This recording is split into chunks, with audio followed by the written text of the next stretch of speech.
Carole Robinson. Welcome to this edition of County Happenings, where we find out what's going on in the county with our county mayor, Rogers Anderson, who can explain it all. I don't know that I can explain it. How are you today? I'm doing well, just recovering from a trip to Boston to help a family member.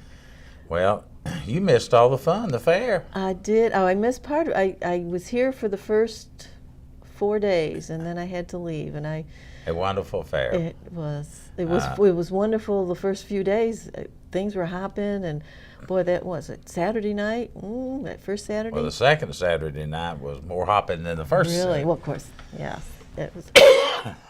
it's beautiful weather. Of course, any outdoor activity. Farmers will tell you this.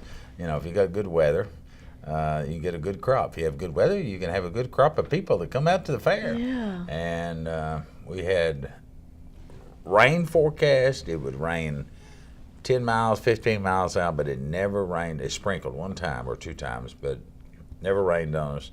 Wow.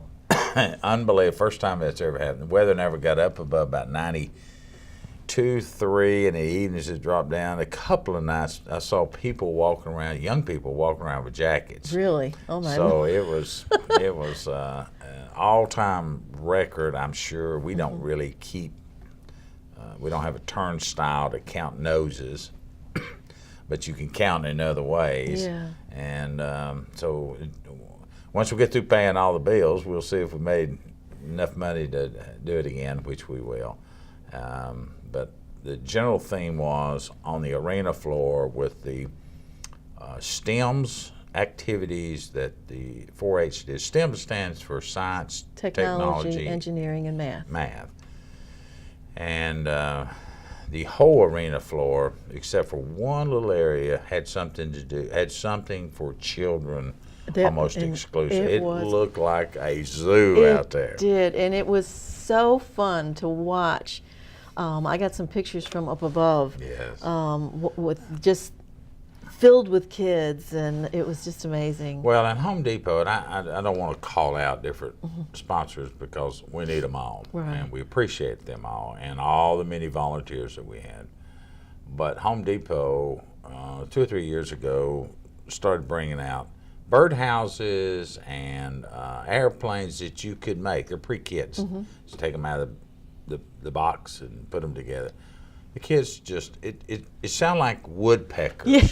Just tap, tap, tap, tap, tap, nailing any little brads, little yeah. brads, little screws. And I don't know if Cree and his team got a picture of all that. I'm sure he did. But if you could hear it, I mean, you'd walk out on the mezzanine up there and look down, and you'd hear tick, tick, tick, tick, tick, tick, tick.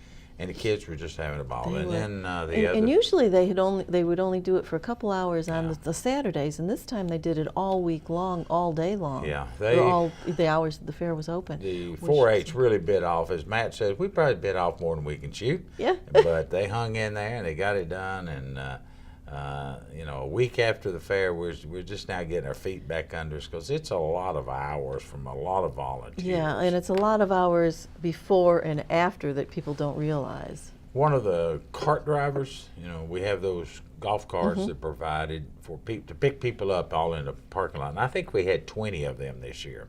And they're electric, and of course they just run constantly in the community. The people that drive them love them. Yeah. Because they can talk to the boys and girls both before and after, and going out, they're so excited. And on the way back, they're crying because they don't want to leave. And or they're overtired. They're really overtired. Mom and Dad are saying, get us out of here. About 2 hours, 3 hours worth of entertainment.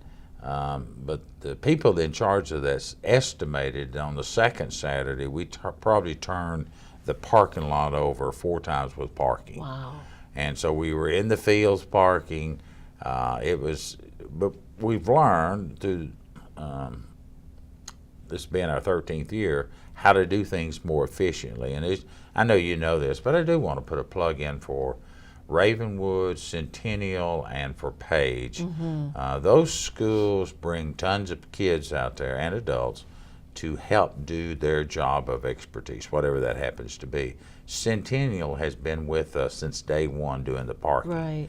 And there's hundreds of parents and children doing that parking. And so we write a check to them, all those schools for their participation in the job that they do. And so if you're watching this, you can't wait till the last 30 days to be a participant in it, but there's other activities out there. And we have a lot of people in the ag side that come out there and just make entries. We wrote checks last year, 2016, well over $80,000. Wow, just for in competitions. yeah, competition, what we call premiums. And it doesn't always have to have the #1 steer or #1 hog or chicken. There's other entries. There's flowers. There's there's corn and yeah, vegetables. agricultural. And, There's livestock. The other event this year was extremely popular, and we were raffling off a quilt. yes. And it was a beautiful quilt, black was. and white quilt. I couldn't picture that, but when you saw it, It's really dynamic. yes, it was.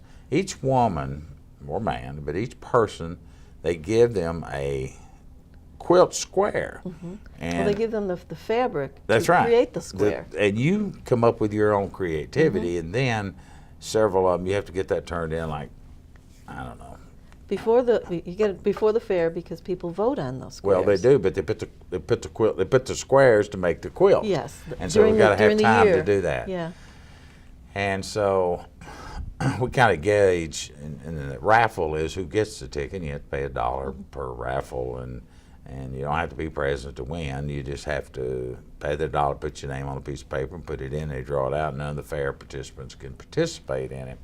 And just looking at the amount of money, which goes for the quilts and the cooking side and all of that, culinary it doubled. Wow. That area almost doubled in people that wanted that quilt. Wow. Now, some of the other quilts that weren't for sale that women had done in their homes over the last year were just, I think our fair in time is going to get known for Its quality. its quality of quilts. There are some fine seamstresses in this are, community. and some creative. I do some quilting, but I look at what they're doing. How in the world did they do that? Yeah, well, of course, I don't know the difference between a thread and a needle, except you put the thread through the needle. But I can tell you this. They say that skill set is leaving, not in this county, not from what I'm seeing. Now, maybe we need to replenish them with that next generation of young people, but somebody is handling that tradition down, and both by machine and by hand. Yeah. And that's two different divisions. But you can tell a handmade quilt a mile away. Yeah.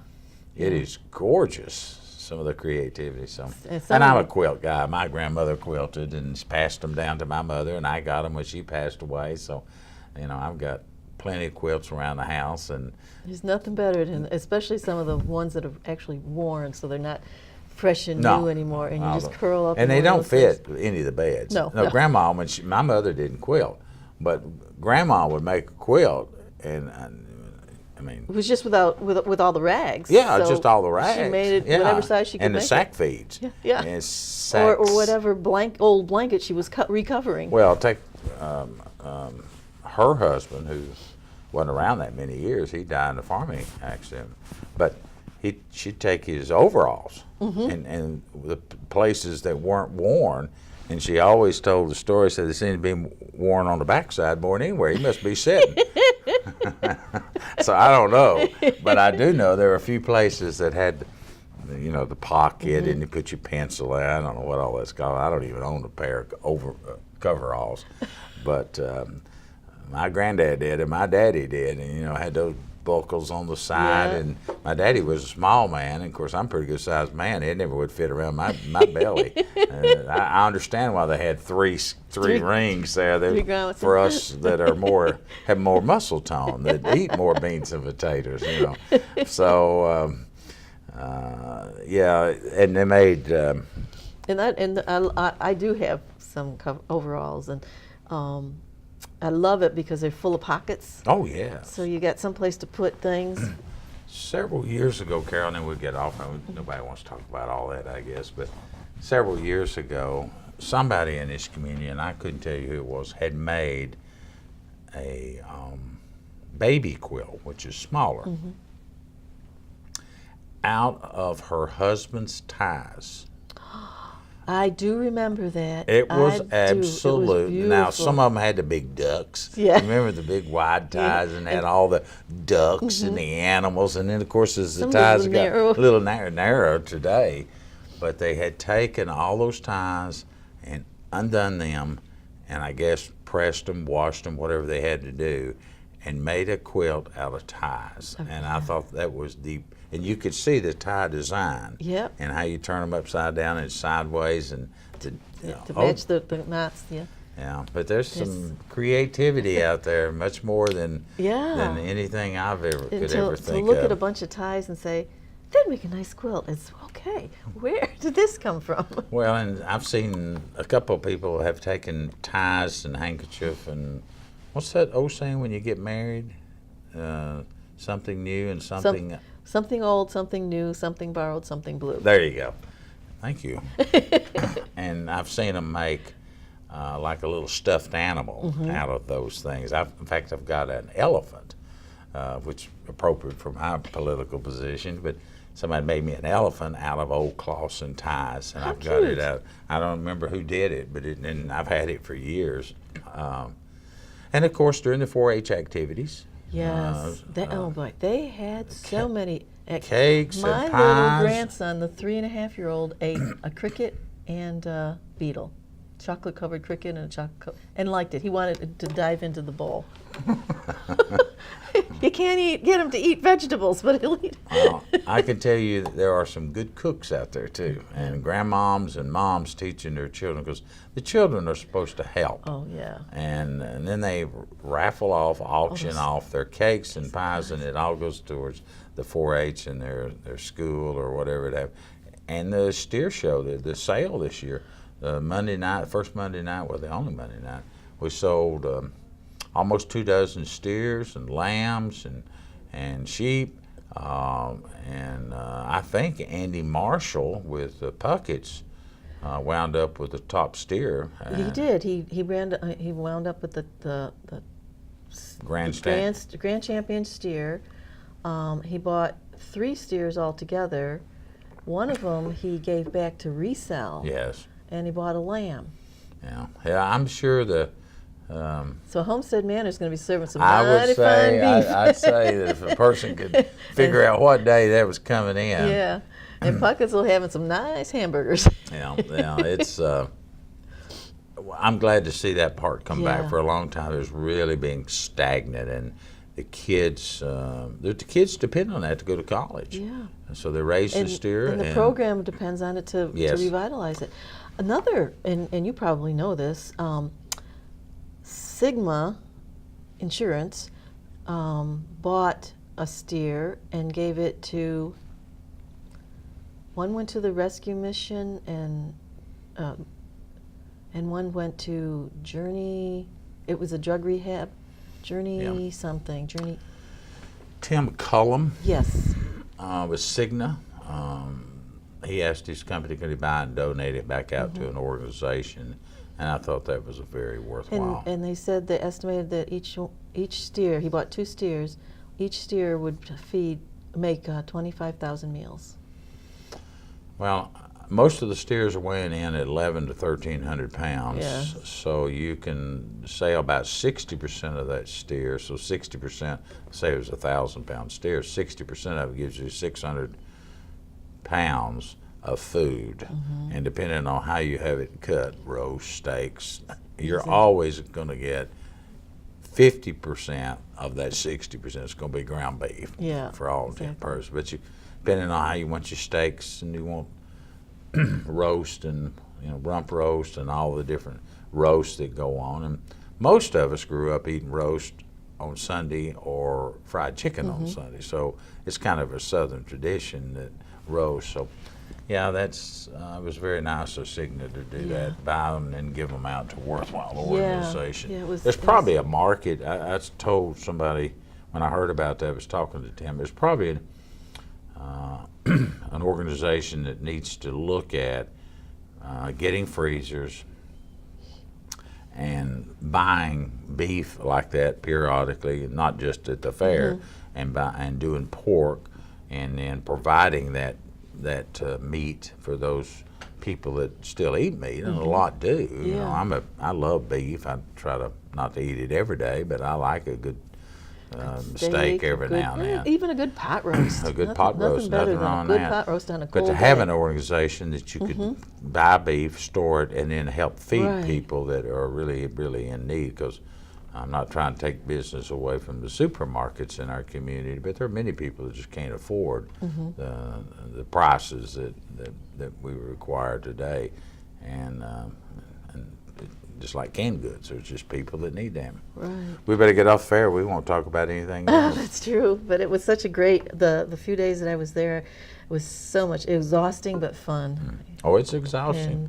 And you meet you meet neighbors you haven't seen since the last fair.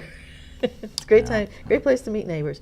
Let's go to the Sports Authority. Okay. Because that's kind of an interesting concept that was, it was created elsewhere but brought to Williamson County. What's happening there? Now, I know we had a discussion with Franklin tomorrow a few weeks ago, and we had the big wigs from the Predators. So let's back up. Let's start about 2 years ago. We came up with the idea of looking at amateur sports for our community, and how could we better position our sports in amateurs without just taking more money away from the government or government doing it.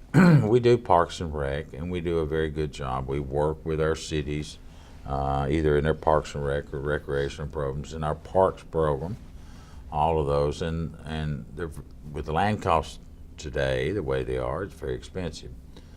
So about 2 years ago, we, through a resolution, the commission voted on it to create a sports authority. And the sports authority, you got to go back 20 or 25 years ago. That's exactly what Nashville did to get the Predators here and to get the Titans here.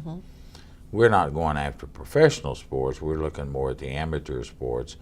And That could eventually feed into the professional sports. It could, but I mean, we're focusing more on amateur sports. And to work with a developer or a public-private partnership, that somebody may want to come to our town and locate a sports complex. And that complex could be everything from a court space for basketball or volleyball or whatever it happens to be. It could be sheets of ice for hockey. It could be more soccer fields. It could be baseball. It could come in many forms. Realistically, though, where we're really short, now the soccer folks would argue with you, there's never enough soccer, never enough baseball fields, never enough whatever we're talking about. But I could see some business that may want to purchase 100 to 150, 200 acres and build a complex that would have these different elements, and maybe, not in the beginning, but in the end, save room to put a hotel there. So it's not just about our children, it's not just about people coming into our community, although both of those are important. It's about creating a destination for sports people to come and enjoy your community in whatever that sports activity may be. And when they're not on that court or on that field or whatever activity, then they go and eat in usually they come in on a Thursday or Friday and they stay through Sunday or Monday. So you capture those sales tax dollars and you capture their eating at the restaurants and our grocery stores, because they may be playing soccer 2 times a day or play on Friday and double elimination on Saturday. But once they finish what they're doing, they go back home. And so we've made money, our community's made money. If you had hotels there, then you make money on that. Again, the county and cities get the hotel motel tax. Then it's figuring out how to use that complex for the other 3 and 4 days or for other activities, such as instead of the county building more fields specifically, maybe we could be involved in that. We could use those fields for other activities.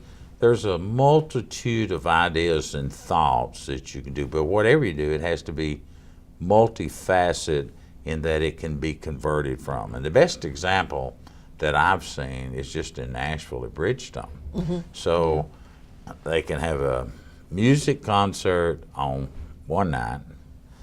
They can tear it down and play hockey on it the next night or two. Then they can do some other activity all within the confines of that facility. It's you know, it's like a building being built, and you have to figure out how can you use that building and as many times and as quick as you can to turn it over.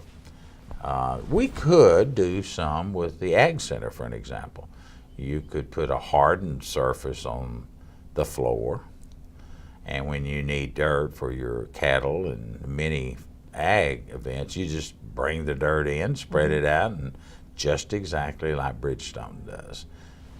So those different creativity, those ideas, it's using, in Bridgestone, we can't do it out of the ag part, but in Bridgestone, they can move seats back in, move them out, change the direction. Now, there's some that are permanent, but on that arena floor, they can pull them all back and use that floor for many, many things other than hockey. They've even had monster cars. I'm not sure what they're calling them. Oh, the monster trucks? Monster trucks. Yeah. So there's a lot of things you can do. Sometimes your ordinances won't allow you to do it, but we use the Ag Center for the fair. We use it for the rodeo. We use it for dog shows. We host these TSSAA state wrestling out there. We have put in the temporary courts, played volleyball on it. We've had ice skating, ice shows on it where we can freeze the arena, but it's more complicated for us because it's not designed there, so you have to bring in some generators to say freeze the ground. So I think Kenny Wallace and the men out there in Dallas and all of them out there do a great job with the Ag Center, but there's limitations what you can use it for. You can play soccer in there, and we have done it. There's practices, there's archery events going on. There's something going on there all the time. You've got to book 2 or 3 years ahead of time now. And my concept, the idea is that Sports Authority may be an area that we could see more revenue. Here in the next few days, we will find out the magic number of what tourism dollars brought into Williamson County, how much more than they did the year before. During 2016, when it ended up, it was about $475 per taxpayer less because of the tourism dollars. We don't think about that, but people come to town and spend money. That sales tax dollars adds up, or the hotel motel tax, all of these different fees and taxes that go in and get the tourism. Just like when you and I travel, we spend money in that town when we stay there, and it's no different. It is no different for us, but we're looking at it as a deliberate way to say, okay, what could we do? And some models have told us, and some strategic planning is saying, y'all need to look at this, because you got to have 3 elements. You got to have an element of the youthful community. Now, excluding me, most everybody else is youthful. You have to have a community that's got disposable income, and for the most part, low unemployment, people have good jobs here. And then the third element is you have to have a willingness to want to do it. I don't know about the last part yet, but there's what we're on for, and the authority will overlook the leases and the rents and the business plan. So if you came in and you wanted to do a sports authority in our community, you'd have to present your plan to these 9 or 10 men and women that would go over the fine-tooth comb, because we don't want a failure. Yeah, right. That's the bottom line. I know we got to go here. Got about 3 minutes, so minutes, you've got some other you got to things. do. And when you talked about the Sports Authority, you talked about the savings, income, the sales tax savings. In the meantime, we don't have the Sports Authority, but we do have a sales tax issue. So the commission has asked me, we last year about this time, and I'll make this hurry, the school superintendent and the Board of Education presented about a half a billion dollar building program over the next 10 to 15 years. And of course, first thing I'm thinking of, how are we going to pay for that? Yeah. That's kind of important. And so That's been a question for a couple of years now. yeah, Since they've so been all during the last year you were around, we did a lot of this and that and that and this, and we were able to get the first 100 million, about 85 million of it. But we still got another 475 million worth of school capital cost over the next few years. And so there's only 2 or 3 ways we can raise revenue for these kind of costs. It's increase your property taxes, looking at increasing the sales tax, looking at the wheel tax, looking at hotel motel tax. Those are the big ticket items. You know, you can do $25 here or there, but to raise $400 million plus, you've got to have something that really can do that for you and not pass it always on the property tax. So they've asked me to go out and talk to the cities about their sales tax. So currently, the local option is 2.25. Now it's a total of 9.25, but the local option is 2.25. So the way that money is split, it splits half with the city and half with the school district. So the county doesn't get it, the schools get it. We don't get it. That money goes directly into schools. This last year was about $45 million went directly to schools to help pay for operational. So I've been traveling around with Nina in the minute we've been traveling around the cities asking them if we had a sales tax referendum, because the people are the only ones that can raise it. Educate them what it would be for, tell them what schools it would be involved for, show how the money would be spent. So if they vote for that and put it in the affirmative, then we would see half a cent, so go from 9.25 to 9.75, which is $5 on 100. That doesn't sound right, but I think it's really 50 cents on 100. Anyway, it's a half a point. But half of that money goes to the city, half goes to the school. We're asking the cities to give up their portion for 3 years. After 3 years, it's theirs. Why? Because that'll help pay for the bricks and mortar. And why do we want to do that? To keep our property taxes. And the cities all have kids in the schools. That's right. The cities is where the growth is really, really occurring. So I think we're out of time. Well, it was great, and good to see you all again, and hope we see you again next time on County Happenings.